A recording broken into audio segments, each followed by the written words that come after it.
بسم الله الرحمن الرحيم داوديال كسو دوادا ايرو تي في برنامج كيني ابرونو شو aad baad u mahadsantihiin daawadayaasha qiimaha leh meel walba joogtaan iyo xilli walba idin tahay markaan eegnay systemka YouTube-ka waxaanu ka aragnay qaybta analytica in dad badan ay daawadaan laakiin subscribe aysan ahayn macnaha channelka mar walba way daawadaan laakiin subscribe ma waxa ka codsanayna inay subscribe sameeyaan higsiga 2026 waa 100,000 wax ka badan marka وحقين ذلك ما أنت واحد دول استاجنا وحيابه كوجدا من سفر كي دوان وكوتا برام مينستر كصوماليا دولة الفدرالية حاجة يو لاسعانوت مركو رسوف كسلو بسم الله الرحمن الرحيم السلام عليكم ورحمة الله وبركاته ناد بنو سلام يا داودياش قدرت له جودان ومدة الصومالية دي أنت نقول حرام واندوه واتهاي المدة ayaa ka soo wareegtay madax sare oo tagto gobolka magaalada Laascaanood ee Khaatumo hadda maamulka Khaatumo maxaa keenay xilligan inuu ra'iisul wasaare xagga tago maxay tahay maxaa ka dambeeya safarkiisa aad baad u maasantahay runtii safarka ra'iisul wasaaraha wax badan baa ku gadaaman waxyaabaha qaar ay kulli waa arrimo siyaasadeed oo ka hadlimayno waxyaabana waa wax ay reer Khaatumo state of Somalia xaq u leeyihiin in loo yimaado sida la socoto Soomaaliya waxay ku sii socotaa kala guur waxaan ugu soo fool doorasho Soomaaliya waxa runtii la filayaa inay mari doonto wadadii hore oo ahayd in doorashooyin ama dadban ay noqdaan ama kuwa qof iyo cod oo la saadaalinayo labadaas horta aad loo hadalhayaa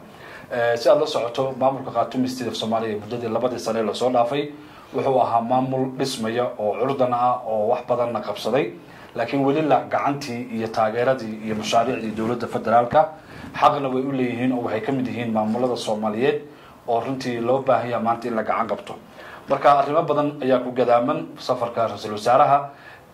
markii horeysay ra'iisul wasaaraha hadalla uu yiri baa jira oo reer Khaatumo aad uga xanaaqeen iyo reer awdalba laakiin hadalladaasi waxa hadana loo arkay inay ahayn kuwa waqtigooda joogo oo la soo dhaafay maanta laakiin ay haboon tahay in laga gudbo ra'iisul wasaare Xamse arrimaha uu hadda keenay waxa kamid ah markaan ka hadlo sababta qaybaha dhinaca positive-ka markaan ka hadlo waxa uu xambaarsan yahay dhowr qodob qodobka koowaad maamulka Khaatumo State of Somalia in maadaama uu ku meel gaar ahaa dawladana ay siisay sharci ku meel gaar ah in ku meel gaarnimada ay ka baxaan oo ay la mid noqdaan sida maamulada kale sida Puntland iyo Galmudug iyo Hirshabelle iyo Koonfur Galbeed iyo Jubbaland iyo ay la mid noqdaan ay helaan xuquuqdii iyo miisaaniyada ay maamulada helayeen waa qodobka labaad maamulkan maadaama uu dagaal ama duulaan lagu qaaday weyn oo maamul Somaliland la baxay oo muddo jiray uu duulaan ku qaaday oo dhibaato badan iyo burbur iyo baaxad la gaarsiiyay in laga kabo kaabayaasha dhaqaalaha sida waxbarashada caafimaadka wadooyinka warshadaha dhaliyo leyrka wasaaradda ka hortagga aafooyinka ama masiibooyinka waxyaabahaasina in laga kabo oo ay dhaqaalo badan yani dawladda federaalka ay ku bixiso way dhaqaalo badan oo xayiran baa jira oo maamulo badan ay leeyihiin meel ku xayiran qodobka saddexaadna waxa weeye sida maamulkaasi siyaasad ahaan loogu xiri lahaa dawladda federaalka hay'adaheeda beesha caalamka waayo shabadis maadaama dawladda federaalka haysato yani hay'adaha maanta u baahan yihiin reer Khaatumo in ay yimaadaan kuwa dawliga ah wasaaradaha wasiirada xamar jooga inay soo booqan karaan يعني qodobadaas horta ugu muhiimsan arrimo kale oo iska siyaasadeed way iska jiraan laakiin kuwa siyaasadeed hadda muhiim ah maadaama uu de kale uu maamulkan curdan yahay maamulkan maanta wuxuu u baahan yahay inuu weelaysto ama uu weelka u ballaarsado wax qabad dadkuna wax qabad bay u jeeqabaan dhaawacyo badan baa jiro oo u baahan la fayo dhowro qaar dibad u baahan iyo qaar gudaha lagu fayo dhowri karo maxabiis badan baa jirta oo ay reer Khaatumo hayaan oo ay laftooda culays ku ah kuwa laftooda dhaqaalaha loo raadinaya amniga oo reer Khaatumo iyaga hadda sugan oo ay kaligoodna ku filnaayeen inay helaan agab badan oo casri ah oo iyo tababar military inay helaan waxyaabo badan bay maanta u baahan yihiin marka arrimahaasi ayaa horta runtii ugu muhiimsan sida uu sheegay ra'iisul wasaaruhu kalfadhigiisii uu hadda ka hadlayay waxa kale oo uu sheegay in madaxweynaha dawladda federaalka Madaxweyne Xasan Sheekh Maxamuud uu dhambaal u soo diray madaxweyne Firdhiye kalfadhiga soo socda maamul goboleedyada Soomaaliyana inay si buuxda ooga mid noqon doonaan haddii la yiraahdo sheegay marka reer Khaatumo guul weyn baa usoo hoyatay runtii waa tahay falcelintii ka timid Khaatumo State maamulada daafaha waxaa ka yimid falcelin ayaa ka timid iyo diidmo waxaa hadlay madaxweynaha maamulka Hargeysa ayaa hadlay goostada arintaas imaatinka ayuu ku hadlay laakiin wuxuuna hadlay mar dambe ayuu hadlay asagoo cod gaaban ku hadlay bal taay noo soo koob Cabdiraxmaan Cirro madaxweynaha maamulka la baxay Soomaaliland waa runta xalay meel casuumad lagu sameeyay oo maleynayo dumarka barnaamij lagu soo bandhigayo horumarka dumarka ayuu ka hadlayay waxa uu halqabsi ka dhigteen asaga iyo ninka liyaado ku xigeenkiisa Maxamed Cali xukuumad yani dib u heshiisiin iyo dan qaran iyo xukuumad wax qabad iyo waxbay ka sheekeynayeen waxa marka halka ka hadlay wuxuu ka jeediyay hadallo catow ah yani catow waxa la yiraahdaa hadallada dabacsan ee liita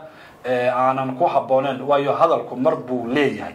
hadii marka uu dhaafo wala liqaa andufta dib loo luqay waxa la yiraahdaa cii waa ka bariyay ninkii cunaa ka liita waa cii waa ka bariyay hadalkiisa hadaladiis magaca soo koobo waxa kamid ah wuxuu yiri ko Somaliland waxa ay ka mid noqonaysaa wiir maalin dhow wadamada caalamka ilaa aqoonsan yahay Somaliland ba ka mid noqonayso waa qodob waxa uu yiri Somaliland way soconaysaa waana la aqoonsan doonaa ninka ka naxaya iyo ninka ku farxaya way soconaysaa yani hadda way fadhidaa weeyaan marka way soconaysaa waana la aqoonsan doonaa laba goor marka ereyga isticmaalay ilaa aqoonsan doono marka cid aqoonsanayso iyo meesha lagu aqoonsanayo iyo shuruucda lagu aqoonsan karo intaba muusan sheegin hadalkiisu uu siibad wuxuu yiri beesha caalamka waxaanu tusnay haddaan Somaliland nahay inaan nahay dawlad mas'uul ah eegada hadalka u fiirso dawlad mas'uul ah marka dawlad marka sheeganayso waxa jiro awood dawladeed iyo haykal baa jira haykal iyo awood dawladeedna meesha kama jirto meesha waa qabaa'ilo mas'uuliyad buu sheegtay mas'uuliyadda uu sheegayo gobolka Awdal waxa ka socda farataysi macdan oo la boobayo magaalada Saylac oo gobolka Awdal ka tirsan dawladda Djibouti oo ku soo duushay mas'uuliyad kama saarno gobolada bariga wada duulaan baa lagu qaaday dad baa la laayay ilaa hadda duulaana socdo hubs arusi waa jira marka dawlad inaan nahay mas'uuliyada marka nin gudihiisa maran yahay oo gudihiisa dhibaatooyin ka socdaan oo meesha uu sheegay inuu maamulo ay dawlado kala faraha kula jiraan ayaa la dawlad mas'uulaan nahay qodobkaas markuu halka marinayo waxa uu u feeray daacay oo uu hanqal taagay inuu wax ka yiraahdo safarka ra'iisul wasaare Xamse Cabdi Barre wuxuu yiri ra'iisul wasaaraha Soomaaliya oo si khayrul mas'uuliyad ah u yimid qayb kamid ah Somaliland dhulka annaga aan leenahay ee Somaliland marka ra'iisul wasaaraha wuxuu ku tilmaamay inuu yimid meel Somaliland ay leedahay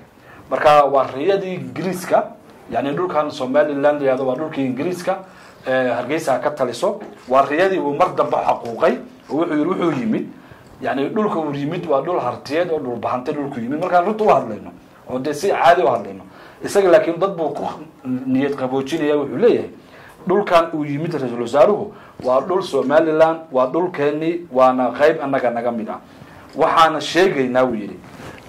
wax allaala wixii meesha ka yimaada oo dhibaato oo ka soo baxa waxa mas'uuliyadeeda qaadan doono yiri Soomaaliya iyo kuwa soo dirsaday Soomaaliya ku gamoon haran wuxuu ka dhigay ra'iisul Xamse iyo madaxweyne Xasan in ay dad soo direen kale Soomaaliya ee dabala marka Soomaaliya marka dad baa soo dirsaday marka laba qodob oo dood ka iman karto Cabdiraxmaan Cirro ayaa soo dirsaday Soomaaliya maxaad runta u sheegi laadahay waa qodobkaasina halka dood baa ka fulan wuxuu sheegay oo kale uu sii raacay wuxuu yiri gobolka yani gobolka wadamada aan nagu xeeran buu yiri iyo beesha caalamka waxaan u sheegaynaa inaanu nabadda tolayno oo isdifaacayno oo aan dhulkeena iyo dadka aan mas'uul ka nahayna annaga aan difaacanayno marka difaac buu hadda galay awal weerar buu ahaa marka gobolka Ethiopia iyo Djibouti iyo Kenya iyo wadamada qarbiga waxaan u sheegaynaa inaan dhulkeena annaga difaacan doono nabadana aan ka shaqaynayno marka waa in sidaan loo ogaado Soomaaliland marka waxba siyaasadda meeshaas waxba ka banaan marka dood baa ka banaan ninkii la dawlad mas'uulan hay oo qaran baan ahay ba hadda wuxuu leeyahay hadaladiisa isku dhacay hadda wuxuu leeyahay ana la socdo beesha caalamkooy Ethiopia iyo Kenya inaan annaga maanta isdifaacino oo weerarna lagu soo yahay hadaba la socdo wuxuu ku soo gunaanaday wuxuu yiri annagu haddaan Somaliland nahay nabadan ku caana maalnay beesha caalamkana waxay noo taqaanaa dhulkii nabadda hadaladiisa intaas ugu muhiimsan dhulkii nabadda haduu yahay Khaatumo laguma duuleeno dhibkaa may soo gaareen okay arrimahan uu sheegay halkaa waxaa ka cad muuse biixi inuu la tegay maamulkii oo dhan oo ninkaa meel sagxad uu joogo mogtahay kadib markaanu aragnay madaxweyne ku-xigeenka inuu tegay gobolada bariga si uu de ciidan hadda koogu soo qoro oo arrintaana dhibaato ka maray waa tahay hadda laftigeeda waxaa la aruurinayaa ciidan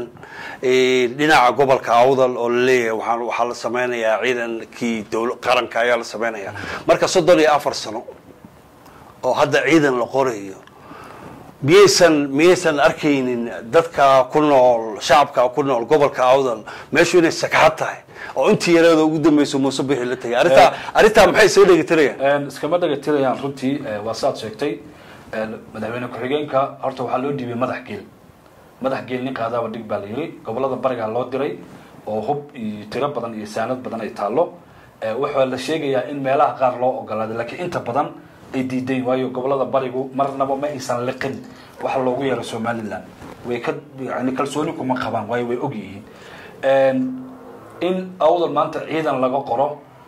waa hinfaarkii ugu dambeeyay yani waxa la oran karaa kalluunka biyihii laga soo saaray hinfaarkii ugu dambeeyay kalluunka ku jira bulshada reer awdal waxa anaga gudaha waan ognahay dadka leeyahay la qorayo horta dad reer miyiga u badan iyo beeraley waana dad tiro yar oo dadka intooda badan ma ogolo balse waa wax la rabo in laga dhaadhiciyo gobolada bariga ee qaarka hadda maxamed cali uu maalmaha ku maqnaa in maxamed cali la soo qanjiiriyo oo la yiri deegaankaagiba ciidanka maadan keenin marka anaga inaad dhulka iyaga jamhadaha iyaga iyo dhalinyarada iyaga iyo dabka ku gurto diyaar uma nihin sida saarta lagu diyaar horta ka timid in maxamed cali la yiri deegaankaaga ku noqo dadkaagi nabdoon inaad balday baradooda soo kiciso dabadeedna aad ciidan la qoro horta halkaas aragtida ka timid laakiin reer awdal waxaan ognahay mar walba dhowr mar hore maadaama la qiyaamay oo dagaalkii hadda ugu dambeeyay ee duulaanka gardarrada ahaa dad badan oo dhalinyaro ilaa hadda jaani cirib lilaahi meeshay dhigeen reer qaatumo intii ay nolosha ku qabteen way soo gudbiyeen laakiin intii duulaanka ku jirtay ee xabadda la isaga dhigayay waayo waxaa kaloo naloo sheegay xataa inay jiraan waan daba soconaa waxaa jira rag saraakiil ah oo gobolka awdal u dhashay oo nin waxaa jiray ku xirnaa Hargeysa oo kamid ahaa raggii Somaliland ka hor yimid ku jira jamhadii cawaala la baxday ninkaasi waxaa naloo sheegay inuu silsilad isagoo ku xiran dagaalka la geeyay way deegaanka bariga oo deegaankeenu ka soo jeeda ninka inuu halka ka dagaalamaya la sheegay silsilad uu ku xirnaa gaari baroonan uu saarnaa ninka meel uu jaani cirib dhigay la maalinka maanta lama garanayo waxaa jira boqolaal dhalinyaro oo dhabarka laga toogtay oo dhabarkooga markii meydadka la gurayay reer qaatumo dadka ay soo aruurinayeen in la helo dhalinyaro badan oo dhabarka laga wada toogtay dhalinyaradaas waxaa loo badinayaa saraakiishii maamulka Soomaaliya la baxday inay toogteen marka dhalinyarada reer awdal mar walba anaga waxaan ku boorinaa wadankan meesha la leeyahay Somaliland inaysan dawlad ama qaran ahayn wax loo dhintana ahayn ay qabiil tahay ay gardarrana tahay ninka gada bursi ee qaatumo iyo deegaanada u dhinto inuu ehlunaar yahay mar walba waan ku guwaabinaa waayo laba reer baa ishaya ee laba qaran isma hayaan marka mar walba hadda dadkan la qorayo tiradooda aad bay mar walba u yaraataa sababtoo ah dadkan ma kama dhaadhacsano waxani waayo xaq iyo xaquuqba kuma helaan in markaa ay saraakiil iyo niman la sheegayo barasaabka gobolka oo hore u sheegno ninkan maamulka u adeega inay ku maarooba magacan waxaa lagu qancinaya dadka bariga ka soo jeedaalinayo leh horta aan aragna wax galbeed laga keenayo waxaad moodaa maamulka gooni-goosadka tukaraqina ugu dambaysayba intii yaroo dhoobay ciidanka tukaraqina uu kala tagay qaarna meesha ay ku dhinteen qaarna maxabiis ay yihiin marka asaas awgeed hadda maamulkan meel cidlo sagxadu u fadhiya waa tahay isla odayaasha gobolka awdal raggii caadaqaatayaasha ayaa la soo wada aruuriyey oo la yiri difaaca gooni-goosadka dhaha qarankan oo anagu difaacna miyaysan gaarin laakiin xilligii ay runta u imaan lahaayeen dhihi lahayen war meesha waxba kama jiraan ama dee cashuurtooda la siiyaa sidaan ognahay mar horena waxaa la cadeeyey ninka hadda barasaabka wuxuu cadeeyey inay ku jiraan diiwaanko lacag ay qaataan dadkan inay lacag qaataan sababtay u hadlayaan ay tahay lacag ay qaataan bal odayaasha maxaa ugu wacan goormay samayn doonaan aragti wacan waa su-aal kale oo dhiila ah horta isma bedelayaan waxa aad iyo aad u muruga leh dhalinyaradii iyo haweenkii iyo aqoonyaankii iyo dadkii awdal u dhashay dhalinyaradoodii qurbaha ku dhalatay kuwii gudaha ku dhashay maalin walba dhiilo iyo xanuun iyo murugo iyo urkutaalo ayay odayadan badan odayadani ma naxaan ma digigaxoodaan ma damqadaan ilaahay kama baqaan nasabkooga oo ma tulaan deegaankooga oo ma tulaan mustaqbalka iyo awlaadooda iyo hablahooga iyo guurkooga ma tulaan waa odayaal saadka lacag loogu soo diro waa la soo aruuriyaa iyagoo cawlan oo hataa aanan qaab iyo qurux iyo muuqaalba lahayn ayaa lasoo aruuriyaa odayaal mudan in laga hadlo horta maba ahaba sababtoo ah ruuxa damiir kale ee 80 jirka ah waa inuu wax un isula haro waa inuu hareeraha eego waa inuu asaagii eego odayaal la mid oo hargeysa iyo burcad taagan oo meel saa u safan ma jiraan ma jiraan marka dhalinyarada gadabursi ayaa darada haysata waxa weeye waxa la leeyahay cid odayaashaasi runta u sheegto yani boqolaal kun ba maanta magaalada Boorama joogtay ku naxadlayaan cid ka hadasho oo tiraado war adeerayaalow dhagteeni iyo maqaamkeeni iyo sharafteeni iyo isirkeeni ayaa sidaan u gashanay ما نجد دكتور إحنا ما ونصل لبو ولي ما عرفت إن 300 مليون سلطان أو $100 قادم اليوم. رجع سلوار كده. رجع سلادين تقارب 500 مليون سلطان. مركز نين 500 مليون قف سلطان أو $100 كوبا دليل يسر كيسي يديجان كيسي ينحلك أبو ياشي ده ماشى عم بلغه هلا. سمعت كلام. مركز أضياشني habaarnay oo hore baan u war odayaashana naf male war hashtag baan sameynay odayaasha lagaga hormanayo waxa kale hore u sheegnay war nin walba suldaanka ninka sheeganaya meesha taagan ee $50 laha kala noqo mas'uuliyadda kala noqo kalsoonidaada haduu nin walba dhalinyaro ku yiraahdo suldaan iimati iyo suldaan u noqonaya ninkan sumad garan odayaashan marka horta waa odayaal noocaas ah yani geeri mooyaan inay isbedelaan waa ma dhacayso waxa weeye geeridoodana يعني مد وحنا نقول جتا لوط يعني دي قف جيريودي أو دعاء لقى دب طوري ولا مرت إيه نقول دونا أيه نقول دونا قضياشن أنا وحن فرينا دنيا رد الجماهير تاع ريل أوت ستيت قضياشن إن شغل كقبطان أو يران إن قضياش شغل لقى وايو قضية مركو أنت جارو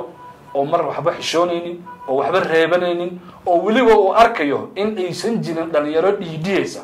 هذا ما تجري لا دنيا رد يدي ده وحن oo inta meelaha u istaagto ugu yaraan dood la doodo oo meel walba ugu dhacdin leeyahay maanta waxa muu sameeyeen wuxuu soo istaagaya waliba social media inuu hadana cadeynayo oo leeyahay waa in sugaynay yani hadallada waxa kaaga daran hadallada dabacsanaanta iyo yasniinka ay ku hadlayaan dawladda waan eeganaynay Cabdiraxmaan waan waxaan balyaanayna waan idin la jirnay xagaasan idin fadhinay waan idin sugaynay yani waxaan sugaynay inaad taas wax lagu soo dirtaan baa ka sugaynay weeyaan waxay ogyihiin dad la haysto marka waa la haystaa iyagana way is haystaan adduunkana waxa ugu daran qofka marka garaadka iyo maskaxda laga qabsado waxa ka sii liit qof marka caloosha laga qabsado caloosha laga haystaa dadkan calooshay maanta ay ka yihiin dad يعني كنت كاب دولار لو كهذا بركة وحن بركة لا أم كسو قلنا ذا أم فريا دنيا أضياش عسي إن لسكابته واتهاي ميانا نقرش كلا لكيني كنا أضياش تدوان قلنا ميانا سيكرنا نقول عك سي عرفت وجوجيان والله سيكر ديار ميهين أضياش والله قضب كا وجيس لما جا جحيو والله سمين كرا لكن أضياش والله أضياش غار ولا بيال بالنقطة ولا أبوه ما عرف اسمه waraaba dad hilib agdhig takawal oo dusha ka saarto ku dareerinto ma birtiga u sameeyna lagu xiriyo odayaasha had in iyaga kuwa role model ku ah la qabto ayaa anigu ku talin lahaa kuwa way u dhamaatay laakiin kuwa daba socdo iyaga ka sii daran oo xaga iyo hanfi isla socda kuwaas inaan marka hadda u qorno biilkooga la siiyo la yiraahdo afka tolka iyo afka deegaanka iyo afka gobolka iyo isirka ku hadla laakiin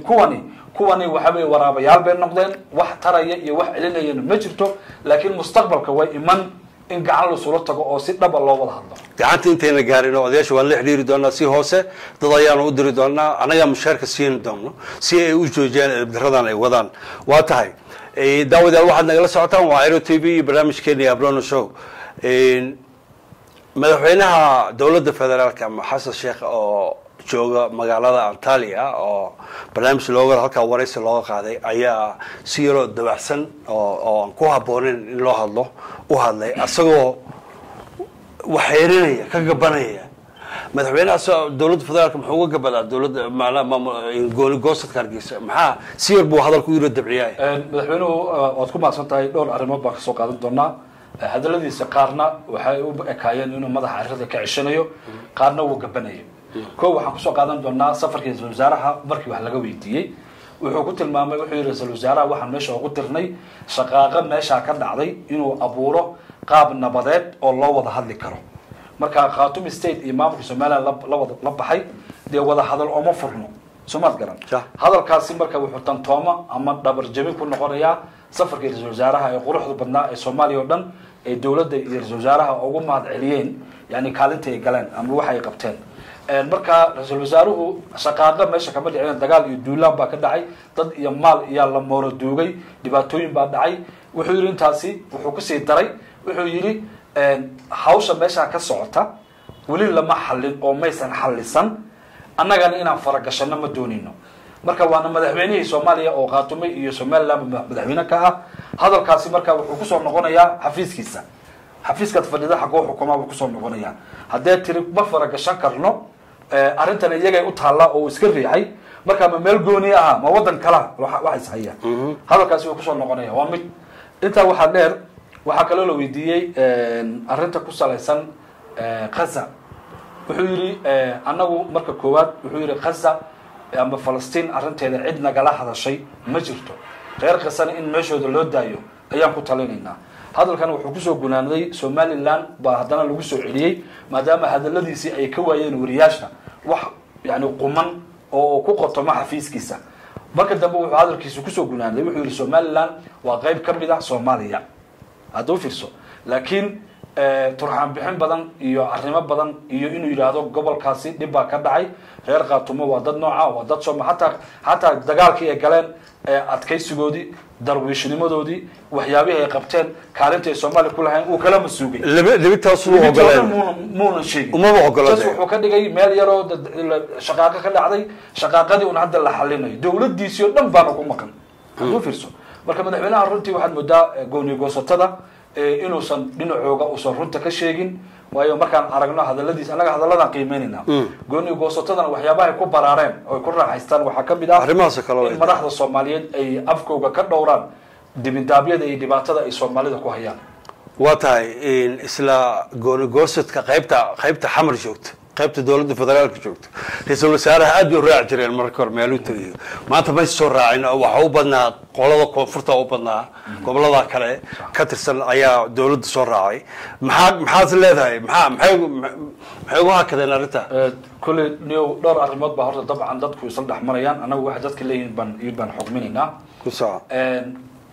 maamulka gooni goosatada dadkii ka soo jeeday horta guud ahaan cidna ma raacin laakiin gobolada waqooyi reer awdal dad badan baa ka raacay wasiiro xildhibaano fanaaniin iyo ciidamo ayaa raacay reer Khartoumna sidoo kale baday xoog Puntland gobolada dhexe koonfur galbeed yani wasiirada Soomaalida aad u tiro badan baa meesha tagay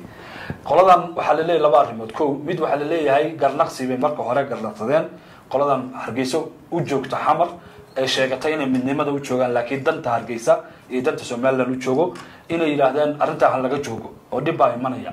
arintaas marka waxay noqotay in galafka lagu dhufto wayagana waxay wacad ku mareen inaysan tagin waayo haday tagaan waxay qayb ka noqonayaan inay iyagii xamar fadhiyay ee Soomaaliland ay dirsatay ay mididii lagu gowracay maamulka Soomaaliland inay qayb ka noqdaan oo hadda godob ay timaado leedo Mahdi Guuleed iyo Cabdi Xaashi iyo Saalax iyo Biixi iyo ragaasi maareeye iyo ayaa ku jira kuwiina gowracay marka godob dhexdooda ay ka cararayaan dadka qaar leeyihiin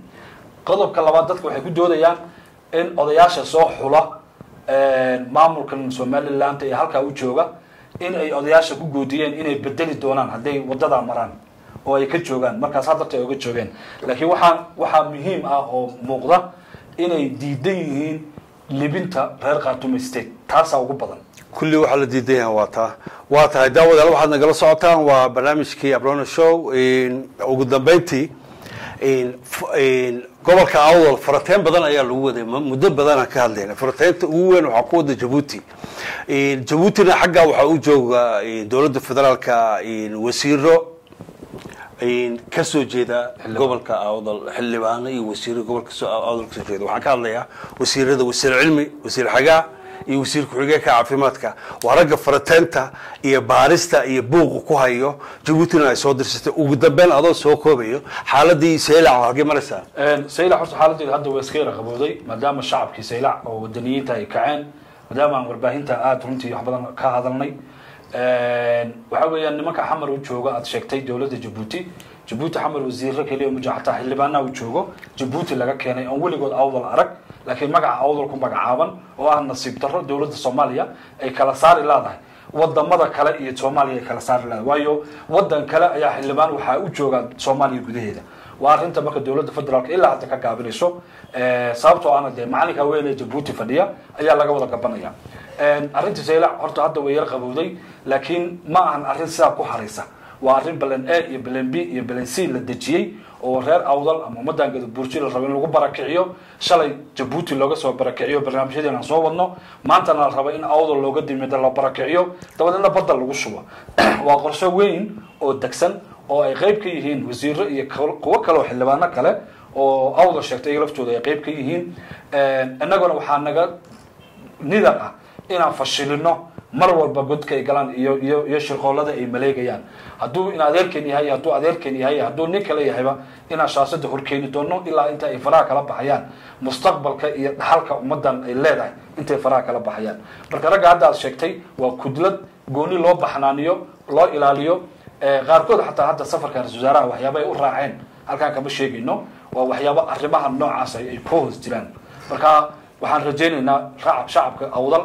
Saylac iyo Loghaye iyo Guban degan inay gacmaha isqabsadaan oo ay iska ilaawaan waxa loogu yeero Somaliland iyo Djibouti iyo cid kale dalkan iyaga iskale cid wax ka qaadi kartana ma jirto ciidan iyo awood iyo dhaqaale intana waad awoodaan marka inaad u istaagtaan in maalinta xanuunka ama nabarka inta ku dhacaad istaagtaan maahane waa inaad nabarka ka hortagtaan oo aad markaas saansaanta aragtaan aad runta soo sheegtaan shir muhiim ana lagu qabto insha Allah sida la sheegay shirar baa soo socdo shirarkaas oo looga arrinsan doono xagal daacada Hargeysa iyo Djibouti ka socdo